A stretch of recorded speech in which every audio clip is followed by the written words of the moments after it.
This is, without question, my single favorite Doctor Who story of all time.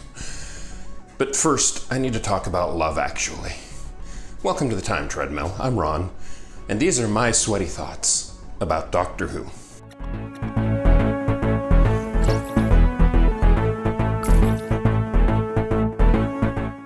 Among the supporting characters in The Human Condition is a young boy named Latimer, who is played by the same actor who played the little boy in Love Actually 4 years prior. Of course, in this story, he's at least a foot taller than he was back then in 2003 when Love Actually came out. And you'll remember him as the little boy who created a massive security incident at a major London airport by running through security to go and wish his young love interest a goodbye on her flight.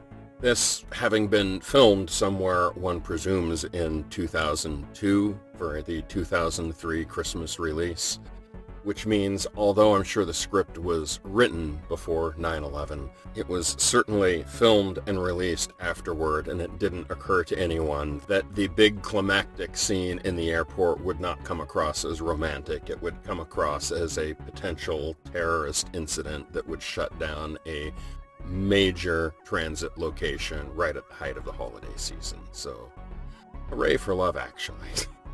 That movie, I have such mixed feelings about it. It's a genuinely good movie. It's very romantic and has so many terrible things in it. Although Colin's trip to America is spectacularly good.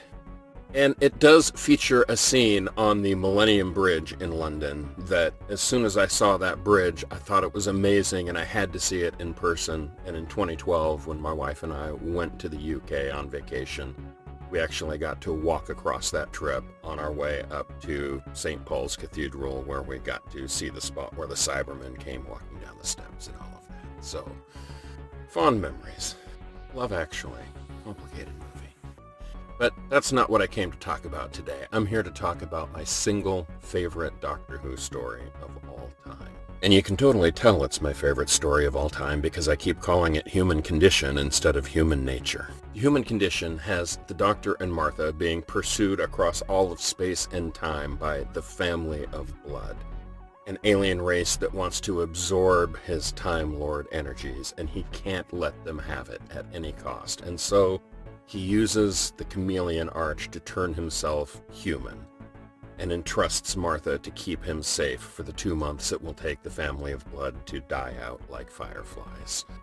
And so, in this story, set in 1913 England, right on the eve of the Great World War, David Tennant gets to play not the Doctor, but John Smith, a kind and dedicated school teacher at a young boys' boarding school, who is gradually falling in love with the school nurse, played magnificently by Jessica Hines. In this story, David Tennant gets to be vulnerable and kind and trusting and a little befuddled, and it's magnificent to get to see him stretch his legs and play this contrasting role.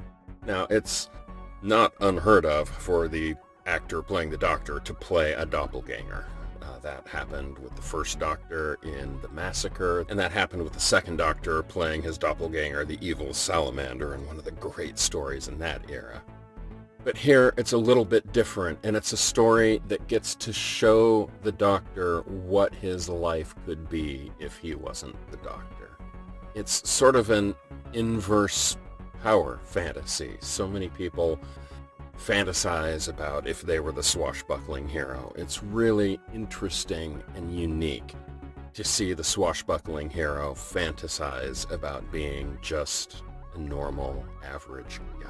Screenplay is adapted by Paul Cornell directly from his novel of the same name, which came out in the mid-90s, and was one of the most celebrated of the New Adventures novels during the Wilderness years. And so to give Cornell the opportunity to translate his book into the television show is fantastic, and the results speak for themselves. This is just such a fantastic story, and there's so many subtle little details that are absolutely lovely. There's a point where John Smith is talking to Joan Redfern, and he talks about his parents, his father, Sidney, and his mother, Verity. And that is absolutely a reference to the creators of Doctor Who, Sidney Newman, who was the producer at the BBC who conceived of the show, and Verity Lambert, who was the original producer for the show in 1963 and 1964, and who really made the show what it was.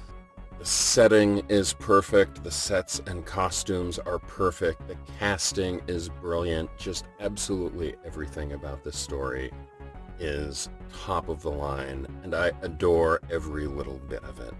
I've still got one more day to watch the second half of this story, and I am very much looking forward to it tomorrow, and I'll have more to say about this story then. I'll see you tomorrow.